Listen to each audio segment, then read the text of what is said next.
Welcome to சந்திரமாஸ். So இந்த video யாருக்காக அப்படின்னு பார்த்தீங்கன்னா, ஆல்ரெடி எஸ்எஸ்சியில் ஏதாச்சும் ஒரு எக்ஸாம் வந்து ஓரளவு ப்ரிப்பேர் பண்ணி ஒரு 45லேருந்து 60 மார்க் வரைக்கும் ஸ்கோர் பண்ணியிருப்பாங்க. அவங்க இப்போ வரப்போற சிஜிஎல் எக்ஸாமுக்கோ, அதுக்கப்புறம் பார்த்தீங்கன்னா சிஹெச்எஸ்எல், எம்டிஎஸ் அந்த மாதிரி வரிசையா எல்லா எக்ஸாமும் வரப்போகுது. ஓகே, சிபிஓ எல்லாமே வரப்போகுது. அவங்க வந்து இந்த எக்ஸாமுக்கு என்ன மாதிரி ப்ரிப்பேர் பண்ணணும், என்ன மாதிரி ஸ்ட்ராட்டஜி ஃபாலோ பண்ணணும் அப்படிங்கிறதான் பார்க்க போறோம். ஓகே, ஸோ ஃப்ரெஷர்ஸ்க்கு அதுக்கப்புறம் பிகினர்ஸ்க்கு வந்து இந்த வீடியோ கிடையாது. ஓகே, பிகினர்ஸ் வந்து எந்த மாதிரி ஸ்ட்ராட்டஜி ஃபாலோ பண்ணணும் அப்படின்னு சொல்லி நான் ஆல்ரெடி ஒரு வீடியோ போட்டிருக்கேன். அதுல அவங்களுக்கு ஒரு தெளிவான டைம் டேபிளும் கொடுத்துருக்கோம். ஓகே, ஸோ அதை அவங்க ஃபாலோ பண்ணா போதும். இது வந்து ஃப்ரெஷர்ஸ்க்கு கிடையாது. ஆல்ரெடி எக்ஸாம் அட்டன் பண்ணி ஒரு 45லேருந்து 60 கொஸ்டின் வரைக்கும் கரெக்டா அட்டன் பண்ணி வந்திருப்பீங்க. ஆனா உங்களுக்கு வந்து ஃபைனல் செலக்ஷன்லாம் வந்திருக்காது. ஓகே, ஆனா நீங்க வந்து சிலபஸ் ஓரளவு கம்ப்ளீட் பண்ணியிருந்தா தான் அந்த அளவுக்கு உங்களால அட்டன் பண்ண முடிஞ்சிருக்கும். ஸோ அவங்க மறுபடியும் புதுசா படிக்கணுமா, அப்படி இல்லைன்னா வேற ஏதாச்சும் ஸ்ட்ராட்டஜி ஃபாலோ பண்ணணுமா அப்படிங்கறத இந்த வீடியோல பார்க்க போறோம். ஸோ இப்போ நான் சொன்னவங்களுக்குலாம் டார்கெட் எந்த மாதிரி இருக்கணும் அப்படின்னு பார்த்தீங்கன்னா, அவங்களோட ஸ்கோர் வந்து ஒரு 20லேருந்து 25 ஸ்கோர் பண்ற மாதிரி தான் இருக்கணும். ஓகே, அது எப்படி நீங்க கேட்கலாம். ஏன்னா நீங்க ஆல்ரெடி வந்து ஒரு 60 மார்க் கிட்ட ஸ்கோர் பண்ணிருக்கீங்கன்னு வச்சுக்கோங்க. இன்னொரு 20 ஸ்கோர் பண்ணாலே உங்களோட மார்க் வந்து, அதாவது கொஸ்டின் நம்பர் ஆஃப் கொஸ்டின் சொல்றோம். ஓகே, ஸோ 80 கொஸ்டின் அட்டன் பண்ணிருவீங்க. மார்க் வந்து அவுட் ஆஃப் 200 வந்து 160 வரைக்கும் போயிடும். ஸோ நீங்க ஒரு 45லேருந்து 50 வரைக்கும் ஸ்கோர் பண்ணியிருந்தாலுமே இன்னொரு 25 அல்லது 20 மார்க்கோ ஸ்கோர் பண்ணீங்கன்னா கண்டிப்பா உங்களால வந்து 70க்கு மேல ஸ்கோர் பண்ண முடியும். ஓகே, சோ நீங்க வந்து மறுபடியும் புதுசா படிச்சீங்க அப்படின்னா மறுபடியும் நீங்க வந்து டோட்டலா அந்த 70 மார்க் ஸ்கோர் பண்ற அந்த 70 கொஸ்டினை கரெக்டா அட்டன் பண்றதுக்கு தான் நீங்க வந்து படிச்சுட்டு இருப்பீங்க. ஓகே, ஆல்ரெடி உங்களால வந்து 45லேருந்து 50 மார்க் வரைக்கும் ஸ்கோர் பண்ண முடியுது. சோ மிச்சம் இருக்கக்கூடிய அந்த 20 மார்க்கு 25 மார்க்கு எப்படி இன்க்ரீஸ் பண்ணலாம் அப்படிங்கறது தான் உங்களோட டார்கெட்டா இருக்கணுமே தவிர மறுபடியும் புதுசா படிக்கிற மாதிரி இருக்கக்கூடாது. ஓகே, அதாவது எஸ்ஜே சூர்யா சொன்ன மாதிரி வந்தான் சுட்டான் செத்தான் ரிப்பீட் அப்படிங்கிற மாதிரி மறுபடியும் அதை நீங்க பண்ணிட்டு இருக்க கூடாது. அப்ளை பண்ண மறுபடியும் முதல்ல இருந்து படிச்சேன், பிராக்டிஸ் பண்ணவே இல்லை, எக்ஸாம் அட்டன் பண்ண, மறுபடியும் அப்ளை பண்ண முதல்ல இருந்து படிச்சேன், பிராக்டிஸ் பண்ணவே இல்லை, எக்ஸாம் அட்டன் பண்ண அப்படிங்கிற மாதிரி ரிப்பீட் பண்ணிக்கிட்டே இருக்கக்கூடாது. ஓகே, அப்படி ரிப்பீட் பண்ணிக்கிட்டே இருந்தீங்கன்னா எப்பவுமே செலக்ட் ஆக முடியாது. ஸோ நீங்க கொஞ்சம் வித்தியாசமா யோசிச்சாகணும். ஓகே, உங்களுக்கு என்ன வந்திருக்கோ அதை வந்து என்னென்ன வருது அப்படிங்கிறத வந்து ஃபர்ஸ்ட் தெரிஞ்சுக்கணும். என்ன வரலையோ அதை எப்படி இம்ப்ரூவ் பண்ணலாம் அப்படிங்கறத நீங்க வந்து ட்ரை பண்ணணும். ஓகே, ஸோ புரிஞ்சுக்கணும்னு நினைக்கிறேன். அதுக்கு நீங்க என்ன பண்ணணும் அப்படின்னு பாத்தீங்கன்னா, எடுத்த உடனே எல்லாத்தையும் படிக்க ஆரம்பிக்காதீங்க. ஸ்டார்டிங்ல இருந்து மறுபடியும் படிக்க ஆரம்பிக்காதீங்க. ஓகே, ஏன்னா ஆல்ரெடி நீங்க வந்து ஓரளவு படிச்சு முடிச்சிட்டீங்க. சோ என்ன பண்ணணும் அப்படின்னு பாத்தீங்கன்னா, நீங்க இப்போ இருந்தே மார்க் டெஸ்ட் போட ஆரம்பிக்கலாம். ஏன்னா ஓரளவு உங்களுக்கு வந்து சிலபஸ் என்னன்னு தெரியும், மார்க் டெஸ்ட் எப்படி அட்டன் பண்ணணும் அப்படிங்கிறதும் தெரியும். ஆல்ரெடி நீங்க வந்து எக்ஸாம் அட்டன் பண்ணிருக்கீங்க அப்படிங்கிறதுனால ஒரு சிலருக்கு டைம் பத்தாம கூட இருந்திருக்கலாம். அவங்களாம் மார்க் டெஸ்ட் போட்டாலே ஆட்டோமேட்டிக்கா அவங்களோட ஸ்கோர் வந்து இன்க்ரீஸ் ஆகும். ஓகே, சோ மார்க் டெஸ்ட் வந்து கம்ப்ளீட் மார்க் டெஸ்ட் நீங்க எப்போவே போட ஆரம்பிச்சிடலாம். டெஸ்ட் புக்லயோ அப்படி இல்லைன்னா கிராக்கு அப்படிங்கக்கூடிய வெப்சைட்லயே பாத்தீங்கன்னா உங்களுக்கு ப்ரீவியஸ் இயர் கொஸ்டின் ரீசெண்டா நடந்த சிஜிஎல் எக்ஸாம் வரைக்கும் எல்லாமே இருக்குது. ஸோ அதுவே உங்களுக்கு போதுமானதா இருக்கும். அது வந்து எஸ்எஸ்சி பேட்டர்ன் அப்படியே அதுல ஃபாலோ ஆகும் அப்படின்னால அதுதான் உங்களுக்கு வந்து 100% கரெக்டான ரிசல்ட்டை கொடுக்குற மாதிரி இருக்கும். ஓகே, ஸோ அதுல நீங்க வந்து அட்டன் பண்ணுங்க. ஓகே, எல்லா எக்ஸாமையும் அட்டன் பண்ணுங்க. ஒவ்வொரு டெஸ்டையுமே நீங்க வந்து தெளிவா அனலைஸ் பண்ணணும். கண்டிப்பா உங்களால வந்து 45லேருந்து 50 வரைக்கும் ஸ்கோர் பண்ண முடியும். அதுக்கப்புறம் இம்ப்ரூவ் பண்றது எப்படி அப்படிங்கறத நீங்க வந்து அனலைஸ் பண்ணணும். ஓகே, சோ தெளிவா அனலைஸ் பண்ணணும். அனலைஸ் பண்றப்ப எப்படி பண்ணணும் அப்படின்னு பாத்தீங்கன்னா, உங்களுக்கு மார்க் வந்த சப்ஜெக்டை விட்டுருங்க, மார்க் வராததை ஒவ்வொரு பார்ட்டா பாருங்க. மேத்ஸ்ல இந்த இதுல மார்க் வரல, இதுல என்னால இம்ப்ரூவ் பண்ண முடியுமா, அது வந்து எனக்கு வந்து அண்டர்ஸ்டாண்ட் ஆகுமா அப்படிங்கிற மாதிரி பார்க்கணும். ஓகே, ஃபார் எக்ஸாம்பிள் பாத்தீங்கன்னா இப்போ ஜாமெட்ரி இருக்குன்னு வச்சுக்கோங்க. ஓகே, ஜாமெட்ரி வந்து நிறைய பேருக்கு வந்து அண்டர்ஸ்டாண்ட் ஆகாது. ஸோ அதை படிச்சாலுமே அவங்களால வந்து அட்டன் பண்றது வந்து கொஞ்சம் கஷ்டமா இருக்கும். ஸோ அதை கூட நீங்க வந்து ஸ்கிப் பண்ணலாம். ஏன்னா உங்களுக்கு வந்து இந்த 20 வந்து எந்த இதுல கொண்டு வரணும் அப்படிங்கறதான் யோசிக்கணும். ஓகே, உங்களுக்கு வந்து இன்னொரு 60 கொஸ்டின் கிட்ட இருக்குது, 50-60 கொஸ்டின் கிட்ட இருக்குது. அதுல உங்களுக்கு ஒரு 20லேருந்து 25 கிட்ட தான் தேவை. சோ அந்த 25 நீங்க ஸ்கிப் பண்ணிட்டு 25 மட்டும் கரெக்டா டார்கெட் பண்ணணும். சோ அது உங்களோட ஸ்ட்ரென்த்தை பொறுத்து நீங்க வந்து டிசைட் பண்ணணும். ஓகே, நான் சொல்றது வந்து உங்களுக்கு கரெக்டா இருக்கும் அப்படிங்கிற மாதிரி சொல்ல முடியாது.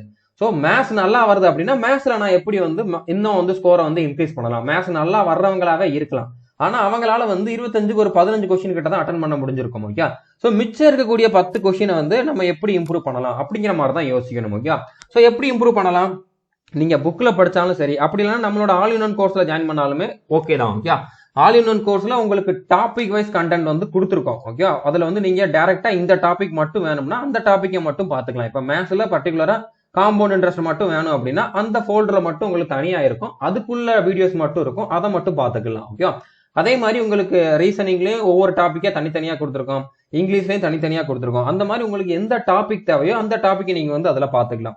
புக் இருந்தாலுமே கண்டிப்பா புக்ல டாபிக் வைஸ் தான் இருக்க போகுது, அந்த டாபிக்கை தெளிவா படிக்கணும். ஓகே, அடுத்த மார்க் டெஸ்ட் அட்டன் பண்றப்போ அந்த டாபிக்ல மார்க் வர்ற மாதிரி பார்த்துக்கோங்க. ஓகே, டெய்லி ஒரு மார்க் டெஸ்ட் போடணும் அப்படிங்கிற மாதிரி அவசியம் இல்லை. ஒரு மார்க் டெஸ்ட் போட்டு அனலைஸ் பண்ணிட்டு ஒரு பிளான் போடுங்க. ஓகே, டெய்லி ஒரு பிளான் போடணும், அதை வந்து நீங்க கரெக்டா ஃபாலோ பண்ணணும். ஓகே, ஒவ்வொருத்தருமே அவங்களுக்கு ஏற்ற மாதிரி ஒரு ஸ்ட்ராட்டஜியை நீங்களே உருவாக்கிக்கணும். ஓகே, சோ நீங்க ஒவ்வொரு மார்க் டெஸ்டையும் தெளிவா அனலைஸ் பண்ண போறீங்க. அப்போ நீங்க வந்து தனியா ஒரு டார்கெட் செட் பண்ண போறீங்க. இந்த டாபிக்ல எனக்கு மார்க் கம்மியா வருது, பட் இந்த டாபிக்ல என்னால மார்க் எடுக்க முடியும். அது ஜிகேவா கூட இருக்கலாம். ஓகே, இந்த டாபிக்ல என்னால மார்க் எடுக்க முடியும்னு சொல்லிட்டு இதுல எப்படி கொஸ்டின் கேட்டாலும் மார்க் எடுக்கிற அளவுக்கு நீங்க ப்ரிப்பேர் பண்ணிக்கோங்க. அதுக்கப்புறம் அடுத்த மார்க் டெஸ்ட் போடுங்க. அதுல கண்டிப்பா உங்களோட மார்க் வந்து இன்க்ரீஸ் ஆகும். ஓகே, ஒரு மார்க் 2 மார்க் கூட இன்க்ரீஸ் ஆயிருக்கலாம், பட் ஒரு 1 மந்த்ல வந்து உங்களோட மார்க் வந்து 20க்கு மேல இன்க்ரீஸ் ஆகும். ஓகே, இதே மாதிரி நீங்க ஃபாலோ பண்ணீங்க அப்படின்னா, சோ இந்த ஸ்ட்ராட்டஜி தான் நீங்க ஃபாலோ பண்ணணும். ஃபர்ஸ்ட்ல இருந்து எல்லாத்தையும் படிச்சுக்கிட்டு இருந்தீங்க அப்படின்னா படிக்க ஆரம்பிச்சிருப்பீங்க, கரெக்டா போய்கிட்டே தான் இருக்கும். ஓகே, நீங்க படிச்சதே தான் மறுபடியும் வரும். அது வந்து உங்களுக்கு வந்து மைண்ட்ல தோணாது. ஓகே, நீங்க பாட்டுக்கு படிச்சுக்கிட்டே இருப்பீங்க. படிச்சு முடிக்கிறதுக்கு 2.5 மாசத்துக்கிட்ட ஆயிரும். ஸோ மறுபடியும் அதே தான், எக்ஸாமுக்கு முன்னால ஒரு 15-20 நாளுக்கு முன்னால தான் நீங்க வந்து மார்க் டெஸ்ட் போட ஆரம்பிப்பீங்க. மறுபடியும் உங்களோட மார்க் வந்து அந்த அளவுக்கு இன்க்ரீஸ் ஆயிருக்காது. ஓகே, ஸோ மறுபடியும் பழைய மாதிரியே வந்திருப்பீங்க. ஸோ இந்த தப்பை மறுபடியும் ரிப்பீட் பண்ணாதீங்க. இந்த மாதிரி ஒரு ஸ்ட்ராட்டஜியை நீங்க கண்டிப்பா ஃபாலோ பண்ணுங்க. உங்களால இந்த வட்டம் கண்டிப்பா கிளியர் பண்ண முடியும். ஓகே, சிஜிஎல், சிஹெச்எஸ்எல், எம்டிஎஸ் எல்லாமே வரிசையா இருக்குது. ஓகே, எல்லா எக்ஸாமையும் உங்களால கிராக் பண்ண முடியும். உங்களால ஆல்ரெடி 45-50 மார்க் வரைக்கும் எடுக்க முடிஞ்சிருக்கு அப்படின்னா இப்ப வரக்கூடிய சிஜிஎலையும் கிளியர் பண்ண முடியும். அதுக்கப்புறம் வரக்கூடிய எல்லாத்தையுமே கிளியர் பண்ண முடியும். ஓகே, ஸோ இந்த மாதிரி ஸ்ட்ராட்டஜியை ஃபாலோ பண்ணுங்க. ஸோ மார்க் அனலைஸ் பண்ணணும், அதுக்கப்புறம் எந்த ஏரியாவை வந்து நீங்க வந்து இம்ப்ரூவ் பண்ணலாம் அப்படிங்கிறத வந்து கண்டுபிடிக்கணும். ஓகே, ஒவ்வொருத்தருக்கும் ஒவ்வொரு ஏரியா இருக்கலாம். உங்களோட ஸ்ட்ரென்த்தை பொறுத்து அதை வந்து டிசைட் பண்ணணும். டக்குன்னு என்னால இதை வந்து இன்க்ரீஸ் பண்ண முடியும். இப்ப ரீசனிங்ல வந்து பாத்தீங்கன்னா எல்லாருமே வந்து 25 கொஸ்டின்ல 23-24 கொஸ்டின் வந்து கரெக்டா போட முடியும். ஓகே, அதுல கம்மியா வருதுன்னா அதுதான் உங்களோட ஃபர்ஸ்ட் டார்கெட்டா இருக்கணும். 15-16 தான் வருது அப்படின்னா கண்டிப்பா அதுதான் உங்களோட ஃபர்ஸ்ட் டார்கெட்டா இருக்கணும். ஆல் இன் ஒன் கோர்ஸ்ல தெளிவாவே கொடுத்துருக்கோம். அதாவது எல்லா டைப்பையுமே வந்து கவர் பண்ணிருக்கோம். ஓகே, அதாவது பேங்கிங் லெவல்ல கூட ஒரு சில டாபிக்ல வந்து கவர் பண்ணிருக்கோம். அப்படிங்கறனால கண்டிப்பா அதை பாத்தீங்கன்னா உங்களுக்கு வந்து அதை தாண்டி கொஸ்டின்ஸ் வர்றதுக்கு வாய்ப்பே இல்லை. ஸோ கோர்ஸ்ல ஃபுல்லா படிக்கணும் அப்படிங்கிற மாதிரி அவசியம் இல்லை. உங்களுக்கு வந்து இந்த உங்களோட வீக்னஸ் எதுவோ அதை இம்ப்ரூவ் பண்றதுக்கு நீங்க அந்த கோர்ஸை யூஸ் பண்ணிக்கோங்க அப்படிங்கறதான் சொல்றேன். அது மட்டும் இல்லாம கோர்ஸ்லயுமே வந்து இன்னொரு 1 மந்த்துக்குள்ள டாபிக் வைஸ் டெஸ்ட்டும் கொடுத்துருவோம். ஸோ அதுல ரொம்ப தெளிவா தெரிஞ்சிடும் இந்த டாபிக்ல நம்ம வந்து வீக்கா இருக்கோம் அப்படின்னு சொல்லி. ஓகே, ஸோ அதுவும் வந்து ஒரு 1 மந்த்துக்குள்ள கொடுப்போம். அதுவும் உங்களுக்கு வந்து ஹெல்ப் பண்ணும். ஓகே, ஸோ உங்களோட வீக்னஸ் என்னன்னு தெரிஞ்சிருச்சுன்னா அதை இம்ப்ரூவ் பண்றதெல்லாம் நீங்க வந்து அதிகமான ஃபோக்கஸ் இருக்கணும். நீங்க ஆல்ரெடி நல்லா பண்ற சப்ஜெக்டையே மறுபடியும் படிச்சு எந்த பிரயோஜனமும் இல்லை. ஓகே, ஸோ புரிஞ்சுக்குன்னு நினைக்கிறேன். கொஞ்சமா தான் இம்ப்ரூவ் பண்ண முடியும். 20 மார்க்கை இம்ப்ரூவ் பண்றதுக்கு உங்களுக்கு 1 மந்த்தோ அப்படின்னா 2 மந்த்தோ கூட எடுக்கலாம். ஆனா பொறுமை இருக்கணும், கொஞ்சமா தான் இம்ப்ரூவ் ஆகும். ஓகே, 45-50 வரைக்கும் எடுக்கிறது ஈஸி. எல்லாராலையுமே வந்து ஓரளவு ப்ரிப்பேர் பண்ணாங்கன்னா எடுக்க முடியும். அதுக்கப்புறம் இருக்கக்கூடிய ஒவ்வொரு மார்க்குக்கும் நீங்க வந்து அதிகமா உழைக்க வேண்டியிருக்கும். ஓகே, அதை வந்து அண்டர்ஸ்டாண்ட் பண்ணிக்கோங்க. கொஞ்சமா தான் இம்ப்ரூவ் ஆகும். ஒரு 5 நாளைக்கு 2 மார்க் கூட இம்ப்ரூவ் ஆகலாம். ஆனா கண்டிப்பா அந்த 2 மார்க் வந்து உங்களுக்கு பெர்மனண்டா இருக்கும். ஓகே, 50ல இருந்து இருந்தவங்க 55 வந்துருச்சு அப்படின்னா 55க்கு அடுத்து குறையாது. ஓகே, நீங்க வந்து தெளிவா பண்ணிருந்தீங்க அப்படின்னா 55 விட குறையாது. ஸோ அதுக்கப்புறம் இன்க்ரீஸ் ஆகிட்டே தான் இருக்கும். ஸோ அந்த மாதிரி தான் நீங்க வந்து ஃபாலோ பண்ணணும். ஓகே, ஸோ இந்த மாதிரி பண்ணீங்க அப்படின்னா கண்டிப்பா உங்களோட டார்கெட் வந்து நீங்க வந்து அச்சீவ் பண்ணிடலாம். ஓகேவா? ஸோ இப்போ இந்த கிராக்கு அப்படிங்கக்கூடிய வெப்சைட்ல இப்போ ரீசெண்டா நடந்த சிஜிஎல் எக்ஸாமோட கொஸ்டின் எல்லாமே இருக்குது. டேக் டெஸ்ட்னு கொடுத்தீங்கன்னா நீங்க வந்து இதையே மார்க் டெஸ்ட் அட்டன் பண்ணலாம். இதையே நீங்க வந்து அனலைஸ் பண்ணிக்கலாம். ஓகே, அப்படி இல்லைன்னா நீங்க பே பண்ணி இந்த டெஸ்ட் புக் அப்படிங்கக்கூடிய ஆப்ல கூட இருக்குது. அதுலயுமே வந்து கரெக்டா தான் கொடுத்துருக்காங்க. அதை கூட நீங்க வந்து ஃபாலோ பண்ணிக்கலாம். ஸோ இப்போ நீங்க வந்து அனலைஸ் பண்ணதுக்கு அப்புறம் நம்மளோட கோர்ஸ்ல எப்படி ஆக்சஸ் பண்றது அப்படிங்கிறதையும் பார்க்கலாம். ஓகே, கோர்ஸ்ல வந்து ஒரு டாபிக்கை மட்டும் எப்படி எடுத்து படிக்கிறது அப்படிங்கிறதையும் பார்க்கலாம். ஸோ நம்மளோட ஆல் இன் ஒன் கோர்ஸை நீங்க மொபைல்ல ஓப்பன் பண்ணாலுமே கண்டென்ட் அப்படிங்கக்கூடிய ஆப்ஷன் ஓப்பன் பண்ணீங்கன்னா உங்களுக்கு இந்த மாதிரி தான் வரும். ஓகே, இந்த பேஜ் தான் ஓப்பன் ஆகும். ஸோ இதுல ஆல் இன் ஒன் அப்படிங்கக்கூடிய அந்த இதை வந்து கிளிக் பண்ணுங்க. அதை கிளிக் பண்ணீங்கன்னா இதுல வந்து பாத்தீங்கன்னா ஃபர்ஸ்ட் டெய்லி டார்கெட் இருக்குல்ல, அது உங்களுக்கு தேவையே இல்லை. ஓகே, உங்களுக்கு தேவையான ஃபோல்டர் இந்த ஒரே ஒரு ஃபோல்டர் தான், டாபிக் வைஸ் கண்டென்ட் இருக்குல்ல, இதை மட்டும் நீங்க ஓப்பன் பண்ணுங்க. ஓகே, இந்த ஃபோல்டரை மட்டும் நீங்க வந்து யூஸ் பண்ணா போதும். இப்போ மேத்ஸ்ல உங்களுக்கு ஒரு பர்டிகுலர் டாபிக் தேவை அப்படின்னா மேத்ஸ் அப்படிங்கறத ஓப்பன் பண்ணுங்க.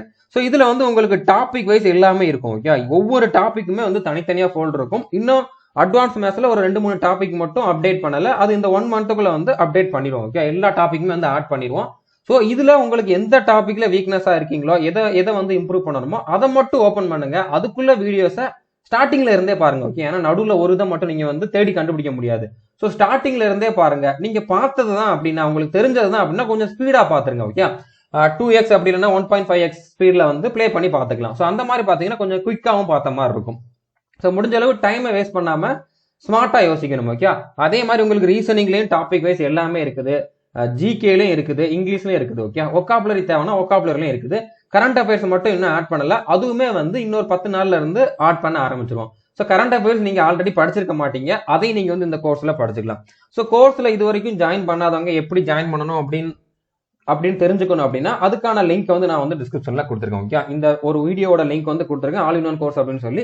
அந்த வீடியோவை நீங்க வந்து ஓபன் பண்ணி பாத்தீங்கன்னா லாஸ்ட் 5 மினிட் மட்டும் பார்த்தா போதும். ஓகே, எப்படி ஜாயின் பண்ணணும் அப்படிங்கறத மட்டும் பார்த்தா போதும். அதுக்கப்புறம் இது வரைக்கும் நீங்க நம்மளோட கோர்ஸ்ல எதுலாச்சும் ஜாயின் பண்ணிருந்தீங்க அப்படின்னா, கிராஷ் கோர்ஸ்லயோ அப்படி இல்லைன்னா எம்டிஎஸ்க்கோ கான்ஸ்டபிள் டியூட்டிக்கோ இருக்கக்கூடிய கம்ப்ளீட் கோர்ஸ்லயோ ஜாயின் பண்ணிருந்தீங்க அப்படின்னா உங்களுக்கு தனியா வந்து டிஸ்கவுண்ட் கொடுக்குறோம். ஓகே, கம்ப்ளீட் கோர்ஸ்ல இருக்கவங்களுக்கு வந்து 500 rupees டிஸ்கவுண்ட். அதுக்கப்புறம் பாத்தீங்கன்னா கிராஷ் கோர்ஸ்ல இருந்தவங்களுக்கு வந்து 300 rupees வந்து டிஸ்கவுண்ட் கொடுக்குறோம். மற்றவங்களுக்கு வந்து 200 rupees வந்து டிஸ்கவுண்ட் இருக்குது. ஸோ அதுல வந்து நீங்க எப்படி டிஸ்கவுண்ட் அவைல் பண்ணலாம் அப்படிங்கிறது எல்லாமே வந்து நான் கொடுத்துருக்கக்கூடிய வீடியோல இருக்கும், டிஸ்கிரிப்ஷன் இருக்கக்கூடிய வீடியோல இருக்கும், அதை பார்த்து நீங்க வந்து தெரிஞ்சுக்கலாம்.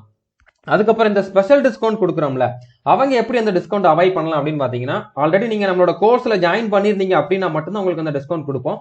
ஸோ நீங்க வந்து என்ன பண்ணுங்க, நம்மளோட ஆப்பை ஓபன் பண்ணி சேட் அப்படிங்கக்கூடிய ஆப்ஷன்ல போனீங்கன்னா என்னோட நேம் இருக்கும். ஸோ என்னோட நேம்ல நீங்க என்ன பண்ணணும் அப்படின்னு பாத்தீங்கன்னா, இந்த மாதிரி all in one special discount அப்படிங்கிற மாதிரி ஆல்ரெடி ஒருத்தர் அனுப்பியிருக்காருல்ல, அந்த மாதிரி நீங்க வந்து அனுப்புங்க. ஓகே, ஸோ நீங்க ஆல்ரெடி ஜாயின் பண்ணிருந்தீங்க அப்படின்னா இந்த பிடிஎஃப் இருக்கும், இதை வச்சு நாங்க வந்து கன்ஃபார்ம் பண்ணிக்குவோம். ஓகே, ஸோ நீங்க என்ன பண்ணுங்க, ஆல்ரெடி ஜாயின் பண்ணவங்க சேட்ல என்னோட நேமை சூஸ் பண்ணிட்டு சந்திரசேகர் அப்படின்னு சொல்லி இருக்கும், அதை சூஸ் பண்ணிட்டு அதுல நீங்க இந்த மாதிரி ஒரு மெசேஜ் அனுப்புங்க. உங்களுக்கான கூப்பன் கோடு வந்து நான் வந்து தனியா அனுப்புவேன். அந்த கூப்பன் கோடை நீங்க வந்து என்ன பண்ணணும்னு பாத்தீங்கன்னா, அந்த கோர்ஸை ஓபன் பண்ணீங்கன்னா உங்களுக்கு வந்து 1199 தான் காட்டும். ஓகே, அதோட பிரைஸ் வந்து 1199 தான் இருக்கும். ஸோ அதுக்கப்புறம் நீங்க என்ன பண்ணணும்னு பாத்தீங்கன்னா, கூப்பன் கோட் அவைலபிள்னு ஒரு ஆப்ஷன் இருக்கும், அந்த ஆப்ஷன்ல போயிட்டு நான் கொடுக்கக்கூடிய அந்த கூப்பன் கோடை என்ட்ரு பண்ணி அப்ளை கொடுத்தீங்கன்னா உங்களோட பிரைஸ் வந்து ரெடியூஸ் ஆகும். அதுக்கப்புறம் நீங்க வந்து இருக்கக்கூடிய ரிமைனிங் அமௌண்ட்டை பே பண்ணி ஜாயின் பண்ணிக்கலாம். ஸோ புரிஞ்சிருக்குன்னு நினைக்கிறேன். இது வரைக்கும் நம்ம சேனலை சப்ஸ்கிரைப் பண்ணாதவங்க சப்ஸ்கிரைப் பண்ணிக்கோங்க, பெல் ஐக்கானே கிளிக் பண்ணி வச்சுக்கோங்க, மறக்காம இந்த வீடியோவை லைக் பண்ணிருங்க. தேங்க்யூ.